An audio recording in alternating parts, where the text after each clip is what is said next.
사도행전 3장의 내용은 우리가 계속해서 보고 있는 것처럼 안전뱅이가 베드로 안에 계신 예수 그리스도의 이름으로 일어났다. 이제 이겁니다. 다시 말하지만 이것은 베드로를 주목할 일이 아닙니다. 그죠? 그래서 베드로는 꼭 이 말을 하고 싶은 거죠. 왜 우리를 주목하느냐? 우리를 주목하지 말라 하고 싶은 말이 있었습니다. 그게 뭐냐면 어떻게 이 사람이 낫게 되었는지를 설명해 주고 싶었던 것입니다. 그 결론이 뭐냐면 16절에 나와 있는 지난주 수요일 날 보았던 중요한 말씀이죠. 그 이름이 낫게 했다. 예수로 말미암아 난 믿음이 이 사람을 낫게 했다. 베드로의 믿음도 아닙니다. 환자의 믿음도 아니에요. 그 믿음이 있었죠. 베드로도 있었고 환자도 있었겠죠. 그런데 낫게 한 것은 뭐라고 말입니까? 예수의 이름이라는 거예요. 예수로 말미암아 난 믿음입니다. 여러분, 믿음이 너무 광범위하죠. 여러 종류라고 할 수 있어요. 근데 예수로 말미암아 난 믿음이 이 사람을 낫게 했다. 그 이름이 낫게 했다. 베드로는 지금 계속해서 이걸 말하고 싶은 겁니다. 그럼 잊어버리면 안 됩니다. 그 이름의 능력이 낫게 했다. 우리의 믿음 왔다 갔다 해요. 우리의 믿음은 신뢰할 수가 없어요. 근데 그 이름을 믿는 믿음은 확실한 거죠. 그 이름의 능력이 우리를 통로를 통하여서 이 사람을 낫게 했다. 지금 베드로는 그걸 계속 말하고 싶은 겁니다. 그래서 나를 주목하지 마라. 그렇게 말하는 거죠. 그렇다면 저와 여러분도 부담 없이 기도할 수 있습니다. 부담 없이 외칠 수 있습니다.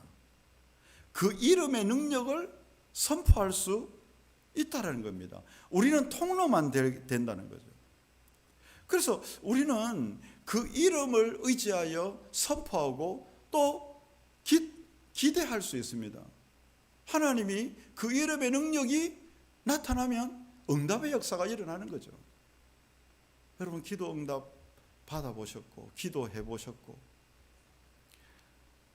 기도 응답 일어날 때 손바닥만한 구름이 봤을 때 엘리야가 얼마나 기뻤겠는가. 그 마음 이해되시죠?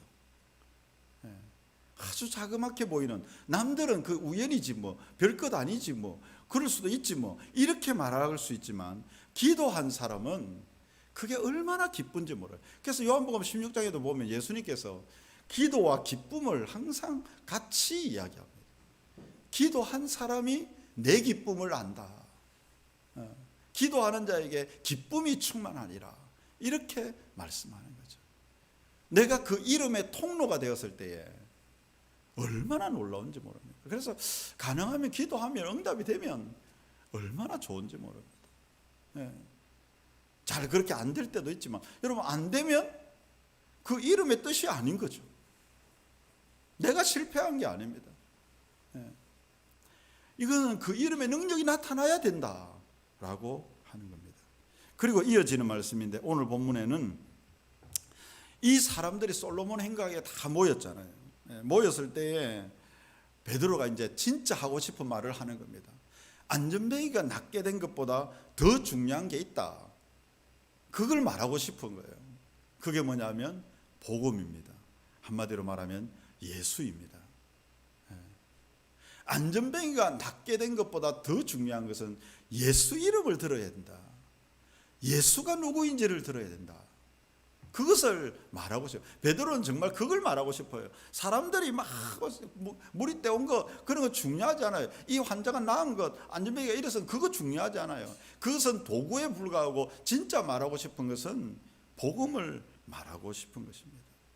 그래서 17절에 보니까 형제들아, 너희가 알지 못하여서 그리하였으며 너희 관리들도 그러한 줄 아노라. 이 말은 무슨 말이냐면 너희로 인해서 그리스도께서 십자가에 죽으셨다, 이제 이 말을 하는 겁니다. 여러분, 지금 이 베드로의 설교를 듣는 대부분의 사람들이 유대인들이겠죠. 유대인들은 직접적으로나 간접적으로나 예수가 십자가에 못 박힐 때에 그들도 한몫한 사람들입니다. 전부 다 손가락질하거나 십자가에 못 박아서 아니면 침묵으로 일관하거나 아니면 한 말을 들어서 뭐 비난에 가담했거나 아마 그런 사람들 아니겠습니까?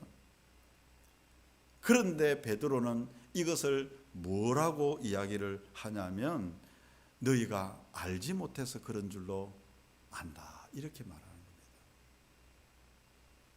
유대인들은 예수를 몰랐잖아요. 예수가 그리스도인 줄 몰랐어요. 그러니까 십자가를 못 박았죠. 알면서 그렇게 했겠습니까? 그렇지 않았겠죠. 베드로는 그걸 알았습니다. 그래서 너희가 몰라서 그랬다. 여러분, 우리도 모르고 행하는 죄악들이 많이 있습니다. 예수를 똑바로 알지 못하고 하나님을 알지 못하고 복음을 온전히 알지 못함으로 우리는 수많은 죄를 범하고 있는지도 모릅니다. 어떤 사람들은 예수님 알아요. 하나님을 알면서도 죄를 범합니다. 왜요? 연약하니까. 마음은 원이지만 죄를 이길 힘이 없어서. 뻔하게 죄인 줄 알면서도 계속 죄를 향해서 달려가고 생각에 끊지 못하고 마음을 끊지 못하고 입을 끊지 못하고 손과 발을 끊지 못하고 계속해서 그 일을 반복합니다. 왜요? 몰라서 그런 겁니다. 연약함도 사실은 몰라서 그런 거예요. 통합적으로 그렇게 말할 수 있어요. 그 죄가 얼마나 심각한지 몰라서 그러는 거예요. 다 합치면 몰라서 그런 겁니다. 심각성을 모르고 계속해서 그 일을 하는 것입니다.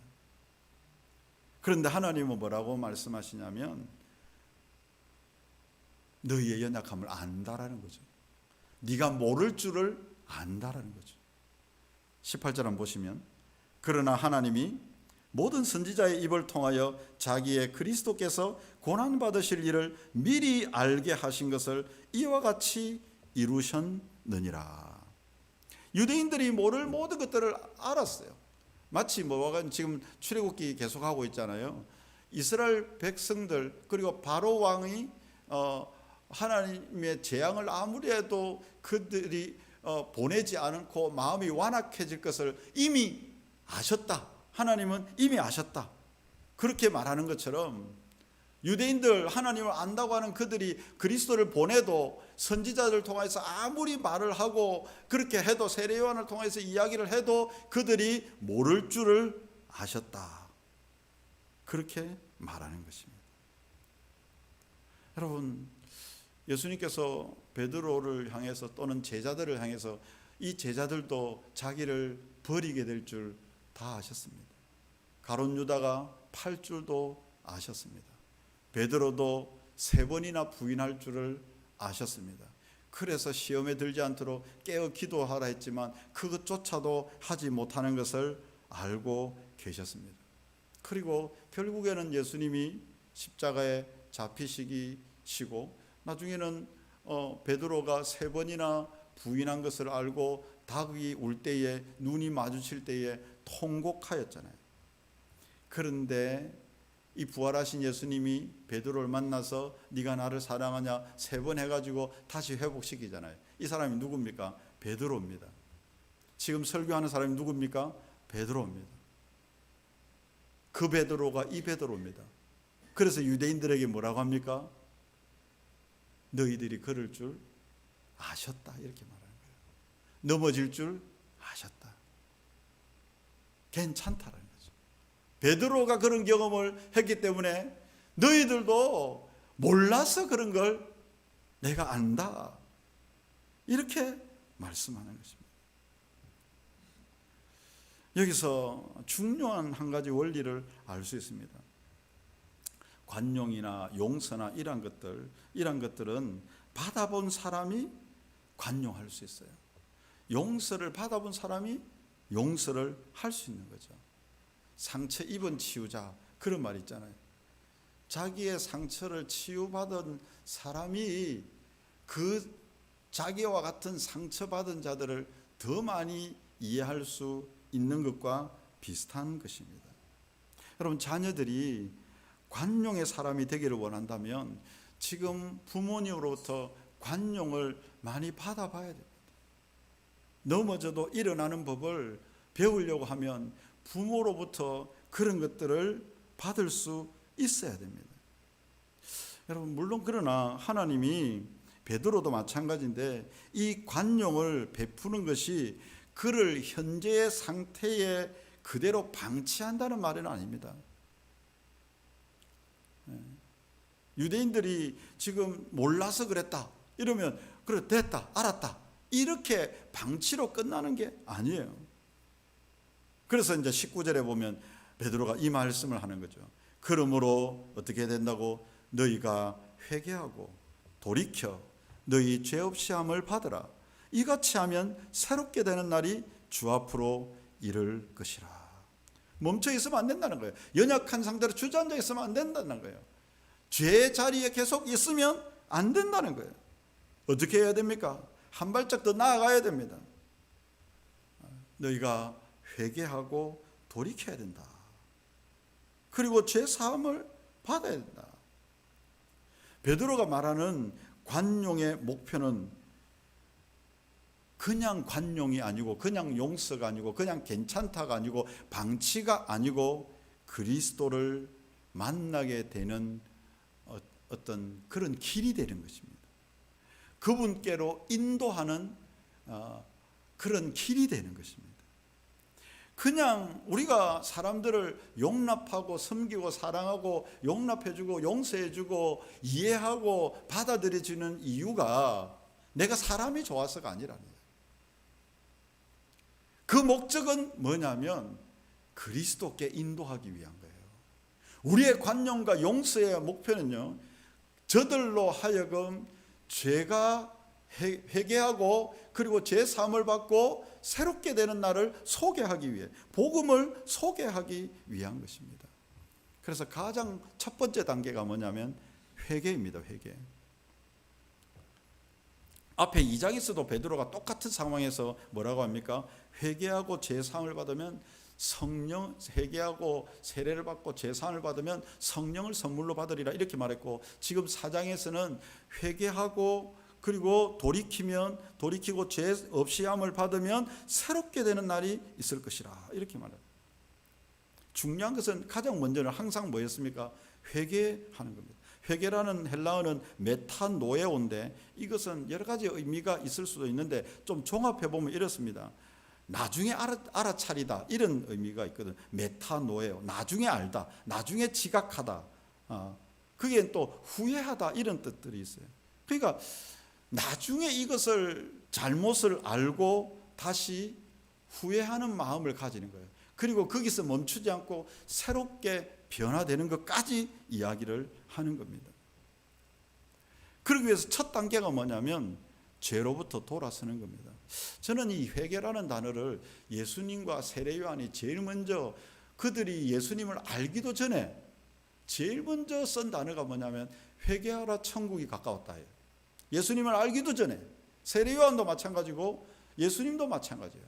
그러면서 예수님이 바리새인들이 세례를 받으려고 물세례를 받으려고 막 오니까 너희들은 회개에 합당한 열매를 맺어라. 그래야 물세례를 받는다.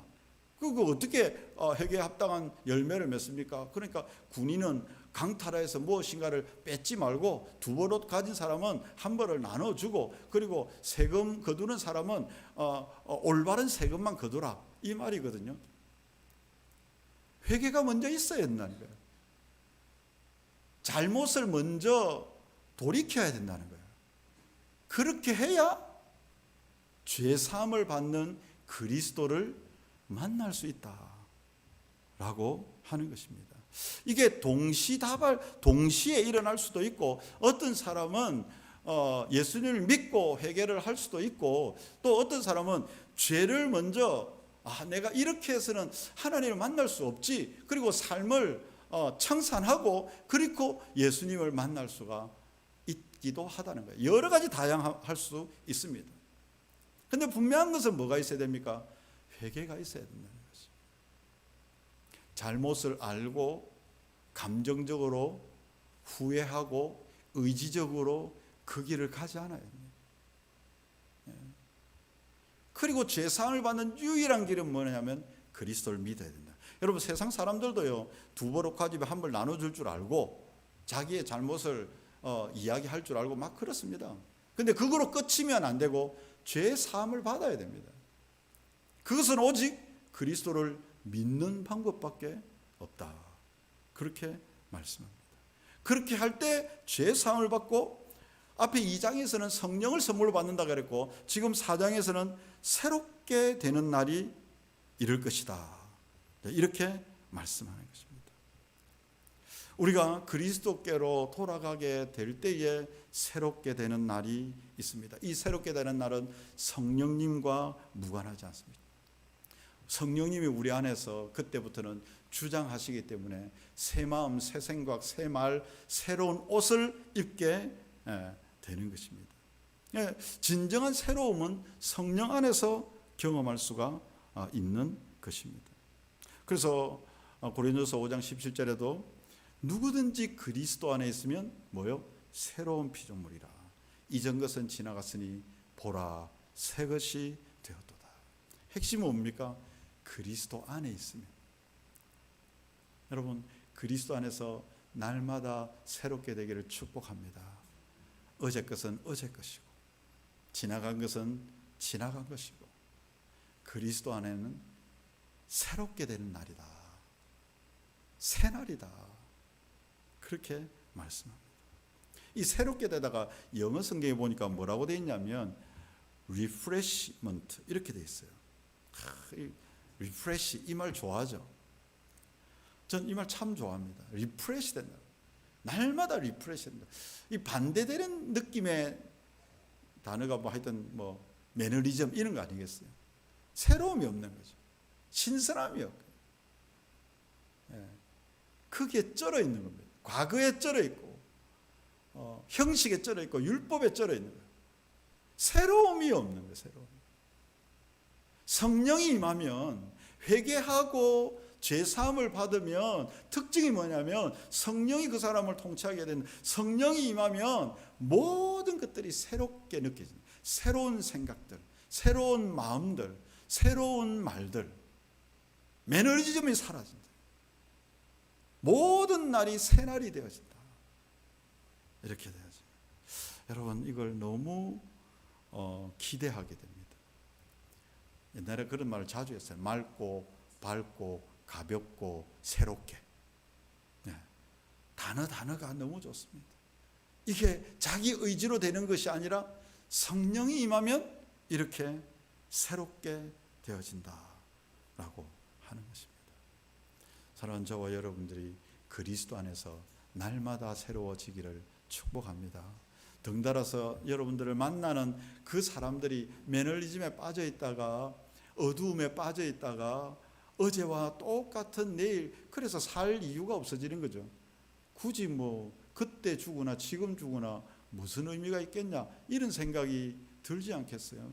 어제 일이나 오늘 일이나 똑같이 쳇바퀴처럼 돌아갈 때에 사람은 의미를 찾지 못하는 거죠. 새롭게 됨이 없으면 살 이유를 잘 모르는 거죠. 근데 저는 그렇게 생각합니다. 우리 주님은 날마다 새롭게 하시는 분이다.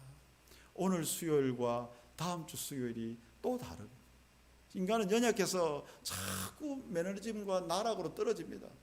그리스도 안에서 성령 안에서 이것을 경험하지 못하면 이렇게 절망 가운데 계속 떨어지는 겁니다. 그래서 우리에게는 성령 안에서 날마다 새로움이 필요한 것입니다. 여러분, 내일 아침이 새로워지기를 축복합니다.